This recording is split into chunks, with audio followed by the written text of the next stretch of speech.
De meredek. Már nagyon félek. Dehogy? Te is félek? Igen. Hogyha Apa ott is én hallod? Csikorogott a...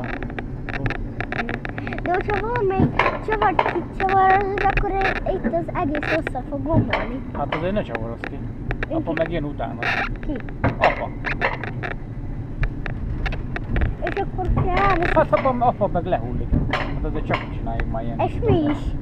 Hát mi már túl megyünk rajta. Nem. Nem, mert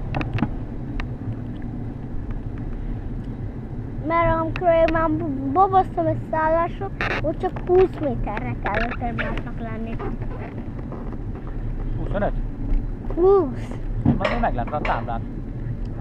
Akkor mentem utánatok, akkor kijöttünk, vagy 25 méter. És a másik szállásom ott csak 20. Igen?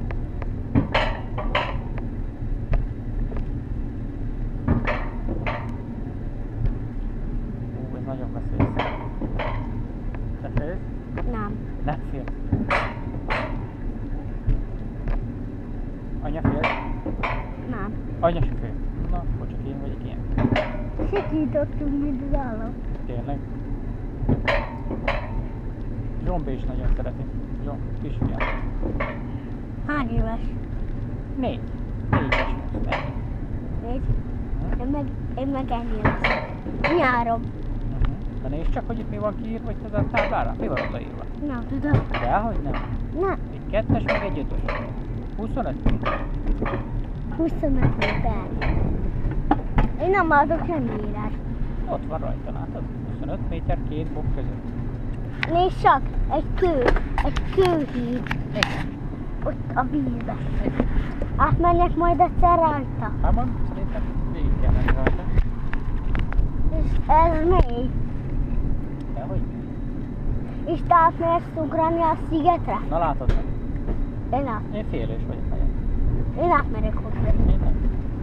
Nagyon kicsi, legalább ekkora. Itt van a sziget, itt meg a part. Ekkora méter át. Én nagyon félős vagyok, tudod? Gyá vagyunk. Mondom. Gyá vagyunk. Tudod, hogy nem vagyok félős. Mert felnőttek soha nem félnek. Kicsodák? Felnőttek soha nem félnek. Dehogy nem, nehogy azt hitt. Jobban félünk, mint bárki más.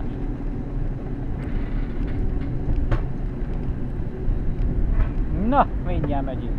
Apát úgy lehagyjuk. Mint a fas. Mint a shit. Láttad milyen hülye? Láttam. Az a bácsi kirakta a kezét a kéken. Bizony. És a lábat. A lábat. Na most aztán fék előre. Hogy szóljon? Ajaj, ajaj. Én már félek. Dehogy kell. Ajaj. Ne állj meg! De nézd. Ne állj meg! Papát, hogy lehagyjuk.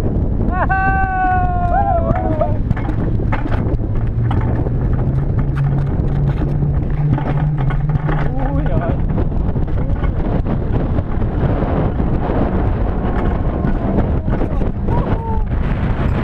Ez nagyon veszélyes.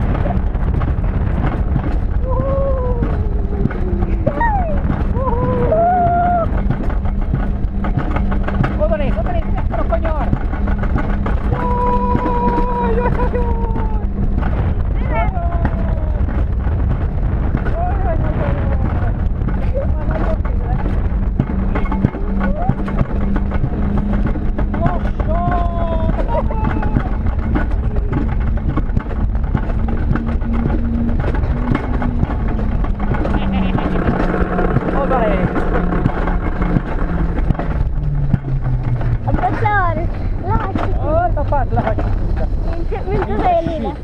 Mint az élén. Kész. Nagyon veszélyes volt, ugye? Megint megyek.